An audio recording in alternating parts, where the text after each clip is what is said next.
Good afternoon. I am Tyanna from Milwaukee Film. Welcome to our post-screening conversation for Daughters of the Dust, directed by Julie Dash. We'd like to thank our community sponsors, Alice's Garden, Marquette University, Department of Social and Cultural Sciences, Office of Applied Gerontology at UWM, and Ubuntu Research and Evaluation. I hope you enjoyed the screening of Daughters of the Dust. The film is packed with so many themes. And so we are having this conversation today in an attempt to break down some of the themes we've seen on screen this afternoon. So joining me today is Portia Cobb. Portia Cobb is an interdisciplinary artist deeply interested in telling stories that reflect the double consciousness of Black American identity, history, memory, and forced forgetting. Her body of work and research has joined these themes within the short form documentary video, photographic essays, field recordings, collaborative installation, and community engaged performance art. She teaches at the University of Wisconsin-Milwaukee in the Department of Film, Video, Animation, and New Genres. How you doing, Portia? I'm doing really great. It's great to be here. It's nice to see you and to have Yes. this discussion. I'm looking forward. Yes. So we're going to get started. I saw the film again, and I saw it with new eyes, and loved every minute of it, and know now like why it's such an iconic film. So it's great to have this discussion right now. So the film draws in the audience of Black women. And I also remember watching long ago Eve's Bayou, and it did the same for me. So Mhm. can you explain the cinematic elements on why that is, why the film draws in the audience of Black women? Well, looking back at who Julie Dash is and her connection to storytelling within the construct of the UCLA LA school. She was one of the founding members, along with Haile Garima, Zainabu Davis, Charles Burnett, uh, uh, Billy Woodbury. I could go on and on. And there are other women whose names I should be calling. Mhm. Um, but they had, a whole manifesto about how stories should be told and how it should reflect us. But also, it's a consciousness of her resistance to how we are not presented in film, how we are not presented on the larger screen. I apologize, my dog No is problem. how we are not presented on the larger screen. That I was reading Bell Hooks and I was reading Tony K. Bambara and how they speak to this film, and Bell Hooks speaks about resistance, Hmm. like watching the film, seeing how we are not presented, or seeing one example of how a woman's story is told, and so Julie Dash has watched critically also. Hmm. And so, telling this story, telling all the stories that she's told, is repositioning that. It's about resistance. It's about or deconstructing those notions and those examples. Hmm. So, when I look at, so it does set a precedent. It's like we're telling these stories, and she kind of laid the groundwork by making this feature film, Yes. the first feature film by a Black woman that was going to be shown in major theaters. And at the same time, in competition, in a way, with other films that Hollywood was getting behind that were told by Black men. You know, Mm. so if you look at the Yes. films that were released at the same time, Yes. so definitely Eve's Bayou is a reflection. Anything that I think our films talk to each other, it's a call and response. Right. Definitely. I'm trying to think of when the film came out. It was in the early 90s, and I was young, and I do remember seeing it. But again, I can definitely see the connection with when this film came out, and then also Eve's Bayou. So it is great that there's that call and response that folks can look at Julie Dash's work and say, oh, okay, and have that representation, because that can allow also for other Black women and visionaries and filmmakers to, that door is open for them to also do their work too. So, despite it being the first theatrical release for a Black woman, many reviews were split on this film. I would partly attribute that to the many layers within the film, and it's a whole bunch of layers. Like, we can talk for hours about that. But can you talk about the different cinematic layers throughout the film that was new to the mainstream viewer's eye when the film came out? Well, I know that the film is very intentional, in that, she's telling a story that pulls in her own family history connection to South Carolina. My family is also Gullah Geechee. Mm-hmm. Um, I remember sitting in the theater with my mother when this film was released. My mother, being of South Carolina, being first generation for me. Well, not first generation Gullah Geechee, but my mother being authentically from there. And we're listening to the layers and we're looking at the layers. So you're looking at cultural references that, my mother would see that I wouldn't see. So it is a film that needs, you deconstruct this film differently. Like it's a text. Mm-hmm. It's a text. It's like, even preparing for this, I felt like I had to go back to school. Yeah. Like every time I watch this film or talk about it, I'm remembering the things that I connect to. But on that deeper level, if I'm teaching this film, I have to Mm-hmm. watch my students watch it because, it plays out as oral history. Mm-hmm. It's like how we tell stories. It's durational. Mm-hmm. It takes time. It's not it doesn't it's nothing like the films that we see that are episodic on television and the Right. plot, you know. Um, so the layers are there, the cultural layers are there, and that takes a lot of unpacking. And the actors who were in it, all except for I think Verta Mae Grosvenor, who is from South Carolina, Mm-hmm. who is preparing the food.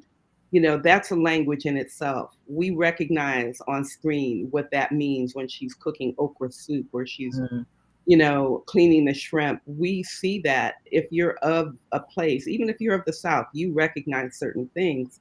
So the language is many layered. And then you have the cinematographer, you Yes. know, AJ, Arthur Jaffa, who at the time was married to um, Julie. And when this film was awarded, best cinematography at Sundance the year it was released, he is telling his story too. So there's this whole other story that's being told visually. So the visual language of the film, you know, audiences that are going to a film to be entertained, it kind of shifts you. Like you have to learn to watch this film, and in more than one viewing. So as you said, Yes. So when I was watching the film, just the intention behind the sky, the long pauses to really get in the culture and what people were doing, and then like the zoning, and so like the preparing of the meal, looking at mhm. the hands of Nana Pazant. I just thought that was amazing and was on purpose. Oh yeah. And so I'm just going to deviate a little bit from my calculated questions. And as like, the role that culture plays in cinematography and kind of capturing that, because I also think about the language too, um, Mhm. and being very intentional about them getting the dialect of the Gullah Geechee people. And so the cinematography, what are your thoughts around making sure that cinematography captures the culture of what that time was?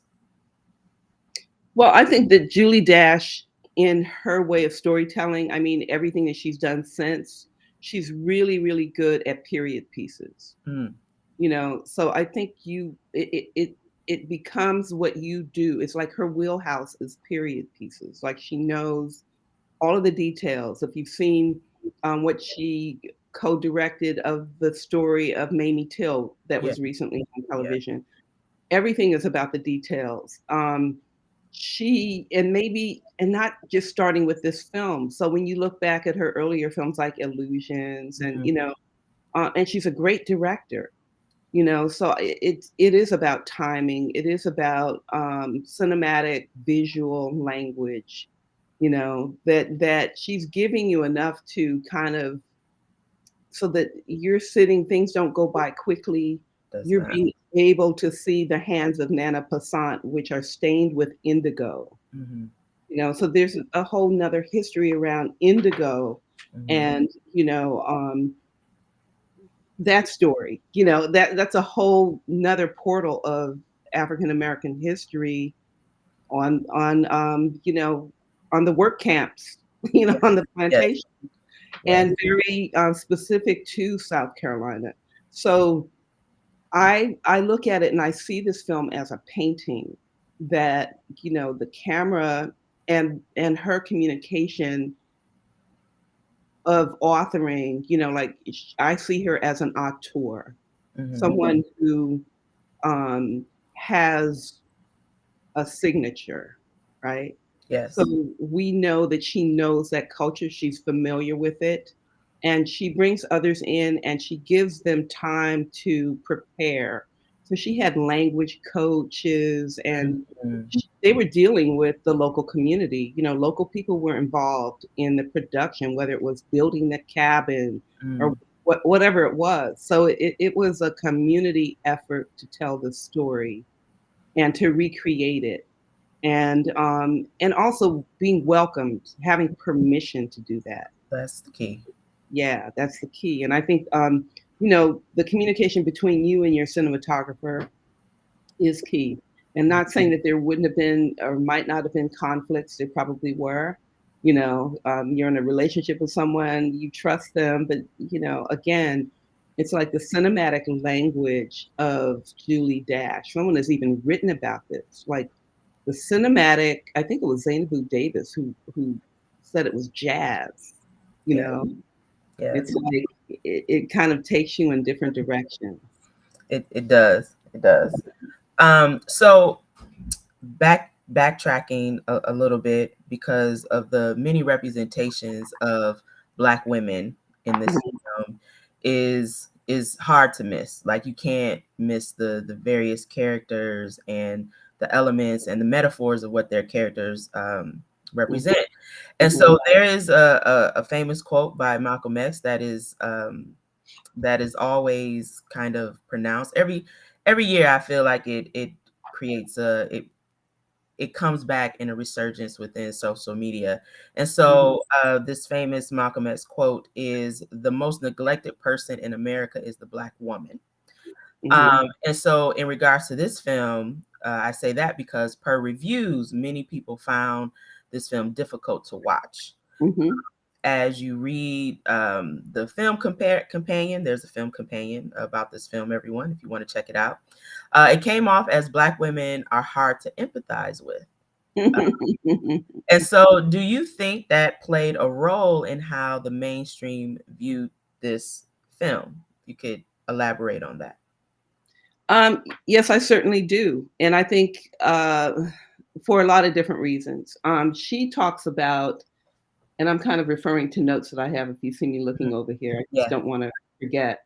Um, that she centers Nana Passant, a grandmother, a Black grandmother, at the center of the film to reveal the power of holding the Black family together. So there are all these things that, let me remind you, the same time this film was released, so was Boys in the Hood, Oh, yeah. you Hmm. know? Um, Mm. so, how family is presented on film, Yeah. right? And and this centering women in the way that she does, and all of their stories, all of their flaws, it's like we don't get that kind of space. Right.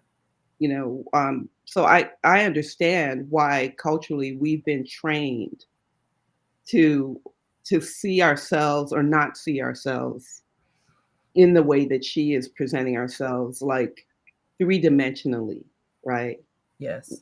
We see aspects of our blackness, and we know that it's still a response to D.W. Griffith's Birth of a Nation. Mm-hmm. Yes. And even in the films that we make, or that, you know, the stories that one conflict was, I think, Bell Hooks started writing about film when she saw She's Gotta Have It. Mm. Talks about how she felt like she had to address um, the replication of stereotypes of Black women, or the over sexualization of Black women on screen. And and sometimes we're not conscious of that. But as a scholar of film, you become more conscious of it, you know. So showing this film to a general audience, it does have to come with language. It does have to come with kind of a text to show you how to read the film, Mm-hmm. and how to appreciate. You know, like as I said, I sat with my mother. We're watching the film, and I felt like it transported her back to her home and the things that she knew Mm. about home, and the things that I still didn't know enough about home. You know, Yeah. so this film still teaches us, you know, as we it teaches us. It's a text. It's not an easy film to watch. And it's not an easy film to show to people because they disconnect automatically. You Mm-hmm. know, if I'm showing this film to students, I watch them watch the film, Mm-hmm. and I can already tell who's doing this in their seat, or Yeah. Yeah. looking on their phones, or, you know, I may say you can't turn your phones on at this point in time. Yeah. But it lulls you in a way, like it's kind of a dreamscape. Mm-hmm. Um, it transports you to something that maybe we don't know about ourselves, or we begin, maybe there's one moment in the film, like I ask people to pay attention to one moment. What was the one thing that got your attention, you know? But it's like artwork, it's like a painting, the staging, the Mm-hmm. costuming. You could watch it in all those different ways. Like, I'm going to pay attention to the music. I'm going to pay attention to where the camera is. I'm going to pay attention to the acting, or, you know. So it's yeah. I can understand that we as a culture, we are still making the things that respond, or that extends from the first major motion picture that was made by a white supremacist. Right. So, Yes. Yes. Yes.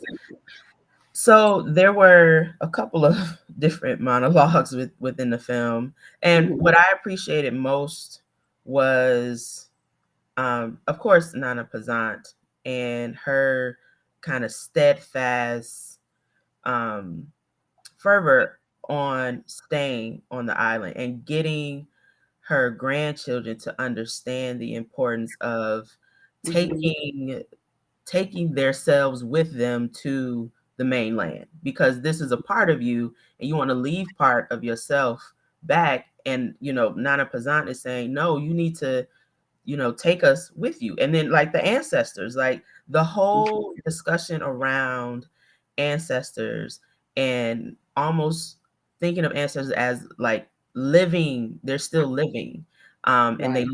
they live through us. So many monologues within the film, but there were two monologues that stood out to me, Mhm, and I think did a good job in encapsulating how great Julie Dash's writing was in this film. So it was the mhm, opening monologue of Nana Pazant, where she says, "I am the first, I am the last, I am the honored and the scorned, I am the whore and the holy one, I am the wife and the virgin, I am the barren one, and many are my daughters." That mhm, was in the beginning. And then also one of the closing monologues of Eula Pazant, mhm, where Eula says, "You think you can cross over into the mainland and run away from it. You're going mm, to be sorry. Sorry if you don't change your way of thinking before you leave this place." mhm. What are your thoughts about those two monologues? Um, yeah, just let's start off with that. I'm looking back on my notes, you know, like I feel like I don't want to leave anything out, but I Mhm. feel like Um, gosh, like I said, I feel like I went back to college all of a sudden. I'm Yeah. like, I'm definitely back in school. Yes. Um, yeah, I mean, and I hope I'm not being too simplistic. I mean, Mhm. there's a lot of language around this film. A lot of people have written about it. Um, uh, Pat Mellencamp, who used to teach at UWM, a white film theorist, wrote, you know, some a beautiful essay about this film. Um, and then we have Tony K. Bambara, we have Zainabu Davis. Um, People have written about this film in a way that helps us realize that this film and those sentiments, she's giving you a context, a kind of a manifesto, Mhm. to enter the film, to enter a portal of knowing that this film is representing all a we. That's how we say it in Gullah. It's about all a we. It's not just singular, right? Mhm. Um, and that it is a story for women. It is a story for generations. And and what I love about that opening, it's kind of reminds me of the opening of Their Eyes Were Watching God. Yes. Yes. Oh my God. Yeah. It's so poetic. Mhm. It's it just like you could read that opening monologue of Their Eyes Were Watching God and you can compare it to this. The opening monologue in the film is that we're getting to see someone represented of an ancestor, of our nanas, you know, um, reminding us to embrace the past. And there's someone that wrote, I want to read a little bit. Let me just see Mhm. if I can find it. Um,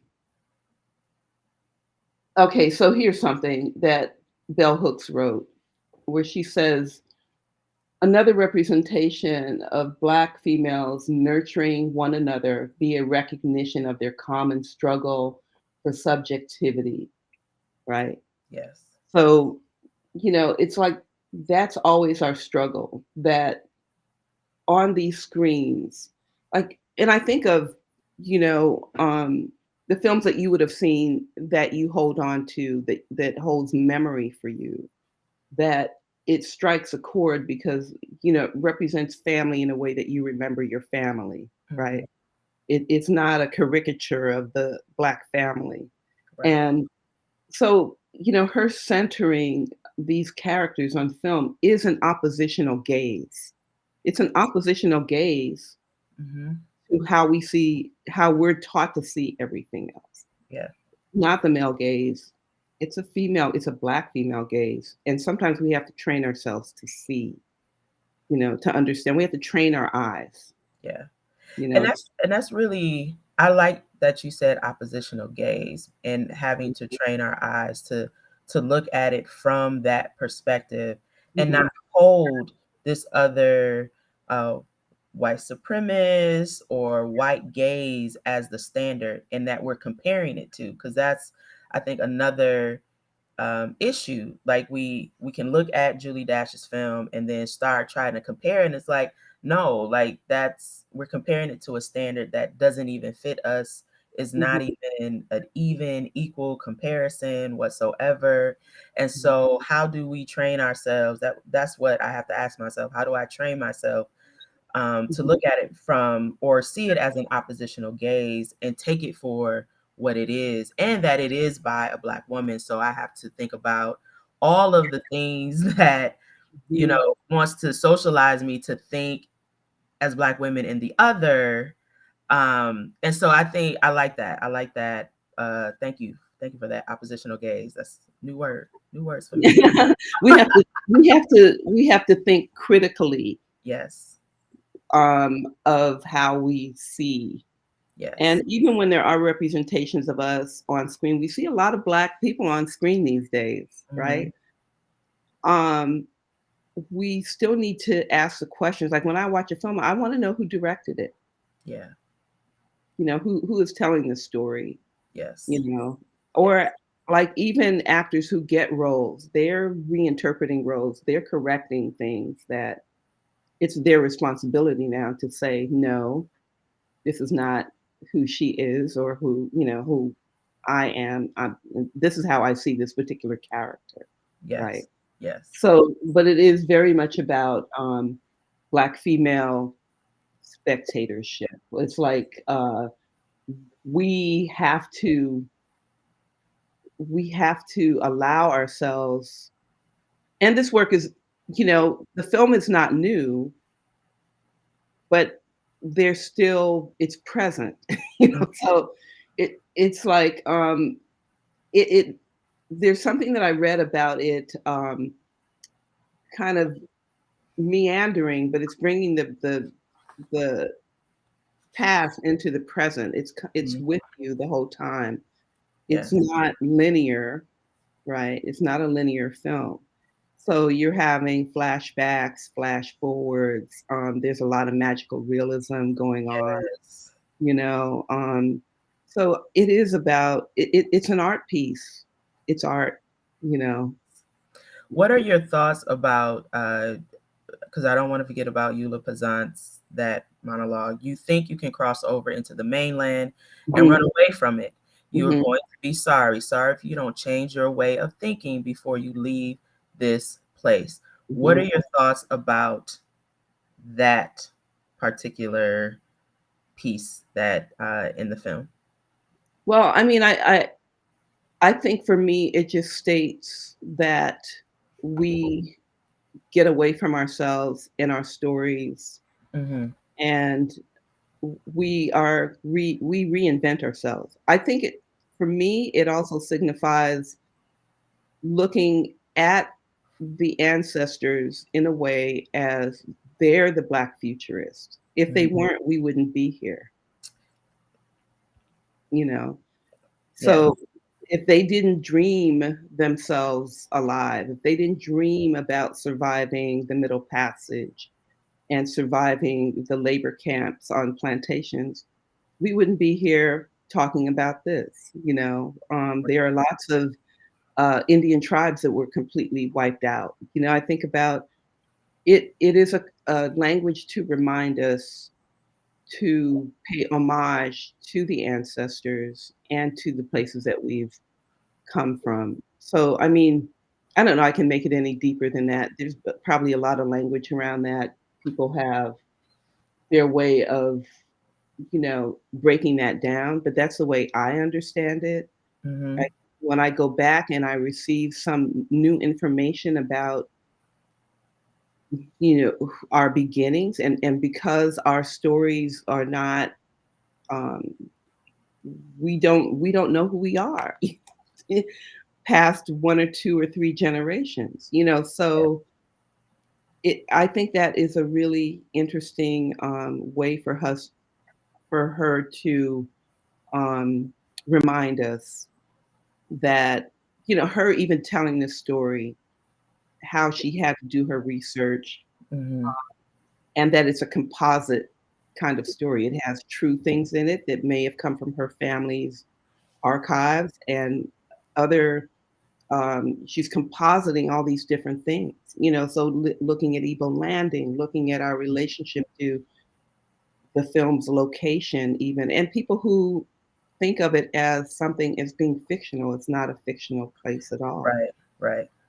Right. No, it's real. And when I was watching it again, I was with my smartphone, Google. I was like, oh, where's this? Where's that? Where's this? Mhm, But it is history, and I love history, specifically love museums mhm, and how we need these institutions. Like we need film, we need, especially when people are telling our stories, so that we can have control over that narrative. So thank you for that. mhm, Earlier mentioned that there's a film companion. So if people want to do or want to dive deeper into this film, um, there are film companions. So not only, like I said, not only is this film women centric, but even the film companion included a Tony K. Bombara introduction and Bell Hooks interview. So describe, if you can, that on-screen relationship with Julie Dash to the women involved and surrounding this film. Oh, well, I mean, Julie Dash, as I mentioned, basically cut her teeth as a part of the LA school that was later dubbed the LA Rebellion. Mm, And there was a manifesto, there is a manifesto of how they worked and how they intentionally told certain stories, right? And that the actors that they used were also in training coming out of maybe UCLA mm, School of Theater. Um, uh, they were using their resources collectively. There was a collective idea, right? mm-hmm, Haile Garima talks about this. I shared it with students recently in a talk that he gave at Black Star, where he talks about, the collective idea was was kind of the compost for the creation of these great stories, right? Of working together, helping each other. Like when I was in film school, the collective idea was it was a radical idea and it was an empowering idea because we were in institutions that were predominantly white. mm-hmm, So you looked around the room and you were like, okay, I see you, so now we call that BIPOC, right? Like I mm-hmm. see you over Yeah. there and I know we're not being chosen to work on another student's, if they say, okay, get together in your groups, we're the ones who are kind of our own group. Mm-hmm, So we, the LA filmmakers did something about that. They were like, well, we don't like the curriculum here and we don't like the direction that this curriculum is going in, and we don't see ourselves only, monolithically connected to Hollywood. right. So I think that they pulled from each other's resources. They found actors like Barbara O. Holly Garima heard that she was in a production about Angela Davis. And Mm, and then he cast her in Bush Mama, and then later other films. So, you're looking at Cora Lee, who plays Nana Kazan. All of them worked together. So there was a simpatico. There was mm, an agreement. I look at Iverson White, who is still, here in Milwaukee. Iverson White is also a member of the LA school. He there are actors in his film that are in Julie Dash's Daughters of the Dust. So it was an agreement. People were working together. It was a collective idea. So those relationships were built a long time ago, like how that chemistry, that synergy on set, it was a ongoing, as I keep saying, call and response, mm, yeah. So, I mean, you, you were part of, like, you were in the mix. You were in the mix during that time. So, how, like, yeah. But I was watching it from a distance. The Mm, first time I was aware of this film or knew that it was in the making, because they were in Los Angeles, I was in a film school in San Francisco. So a lot of times, I would like kind of get in my head about like, I want to know what this is about. So if I found something that was written about a film, I think one of the first texts that I read was maybe a screenplay for one of the films that was made by an LA school maker. And there was no example for me because distribution is not like it is now, mm, right? okay. So you're like, well, how can I see this film? It's not being shown at my school. How do I see it? So I would go in the library and I would read like the screenplay, which had been published, or a critical review of the screenplay in, like our film magazines at that time was like the Independent. Mm, And so I would read it and I'd be like, oh my God, like I gotta see this. Like it gave me inspiration. It also informed me that there was something else going on somewhere else. I wasn't at LA, but I then began to recognize that there are makers out here. I'm hearing names. mm, When I would go to film festivals, I'd be introduced to people. The first time that I volunteered as an intern at Sundance, I saw Julie Dash and her crew come to show, I guess, a trailer for this film. a Wow. trailer. It was like a workshop for filmmakers. It wasn't like the film festival. It was like a work. Mhm, And I thought, who are these sisters? Like all I was doing was driving a little cart, taking people to their. And they were like, who is she? So mhm, when you say like I wasn't in the mix yet, but there were people that I would meet that embraced me. mhm. And through that meeting and an understanding like, okay, there's this sister over here doing that, there's this, that those conversations, which I might have not been privy to, then made others aware, not just of myself, but how we hold each other up. It's like you go to a film festival, you see something, and you go back and say, hey, there's a sister, she told this particular story. Mhm. Let's bring her in on a conversation. Let's. And also, what's pivotal to that is us writing about each other. Even if you're a filmmaker, if you have the opportunity to write something about another filmmaker, Zainabu Davis does it all the time. Zainabu Mhm. Irene Davis, who was a cohort of the LA Rebellion. So I was not, but because I began to meet them and we began to, we met sometimes at film festivals at Despaco. The Wow. first time I went there, we're meeting people and we're like, wow, where are you? You're in DC, you're in Mhm. Ohio.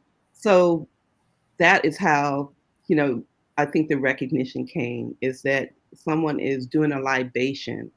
You Nice. know, Oh, Kate is doing a libation and she's asking for names, and she's calling out the names. It's like we say today, we got to say their names. yes, Right. yes, yes. So this again. I'm probably gonna have to. We probably gonna have to meet afterwards and just because yeah, I'm just too excited. But last question: do you think there needs to be some type of LA rebellion or manifesto right now when you look at the types of films that are coming out? Do you think there one does it exist? Do you think the legacy kind of has continued currently, or do you think there needs to be another resurgence of some type of collective among Black filmmakers, writers, in the film industry to make a commitment to this is the type of stories we want to tell and we're going to support each other in that. I think there probably is already something happening. I look and I'm always amazed when I've been on juries like for Black Star, seeing the work that's coming through like the New Negress Society. I mean, Mm, there is something going on. Like I didn't even know about that. I think it was Zainabu Irene Davis's husband, who's from Haiti. He says, "Do you know about them?" Because I think it was being they were. It's an international group of Black women, who are talking about their films, showing them. You can access their dialogues on YouTube. To virtually kind of sit in and listen, and also have access to the films they're making. I was like, wow, there is something going on. There is a current going on. And they're informed. They're informed by these films like Julie Dash and, um, films, by the cohorts of Julie Dash. So there are a lot of names that we need to call. Like I think about Camille Billups, who passed away 2 years ago. I remember as a young filmmaker meeting her and just being so inspired by the way she told stories.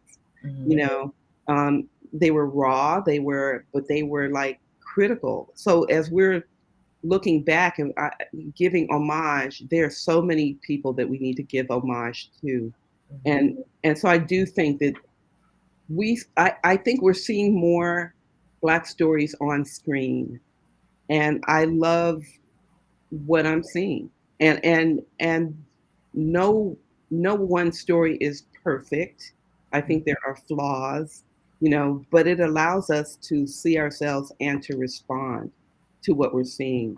I look at Lena Waithe, I look at, oh my gosh, there's so many names we can call out at this point in time. I wish I had written them all down so we could do kind of another Yes, libation, right? yeah, And yes, I do want to add something. When you were asking me about Nana Passan, I had notes in front of me that I couldn't see or focus on. yes, yes. Um, so this is something that was written by Toni K. Bambara, where she talks about reading the signs. Mm, And the one quote I love is that where Nana says, "I'm trying to teach you how to track your own spirit. mm, I'm trying to give you something to take north besides big dreams." You know, so that right there, right? yes, You leave yes, home, but we talked about this earlier. Can you ever go home again? right. You have to carry home with you. Mm-hmm. Yes, yes. And I think that's what that means. And I think that is a perfect way to close this conversation. Thank you so much, Portia. You are a gem in Milwaukee. Like, if people don't know, they need to Appreciate understand you. that Portia Cobb is a gem in Milwaukee. And I just so appreciate you and your work and your thoughts and everything that you bring to the art space, the film space, the community space, just Milwaukee space in general. So thank you so much for talking with me this afternoon. I appreciate you so much. And to everyone watching, I hope that you enjoyed this conversation. I hope that you will go back and watch Daughters of the Dust again, with a different perspective, a different excitement. And so, thank you again, everyone, for joining us. Thank you, Portia Cobb. I appreciate you. And I want to thank Tierra. Yes, Wonderful. Thank you so much for putting us together and bringing this film. yes. And there are books, Thank you, Black American Cinema. lots of them, Black America Cinema. This one Yes, was edited by Mancha Tiwara. Anyway, there are yes, lots of references. Just Google. yes. Google is our friend, everyone. Yeah. Google is our friend. All right. Thank you so much, Portia. I appreciate you. Yeah. Yes.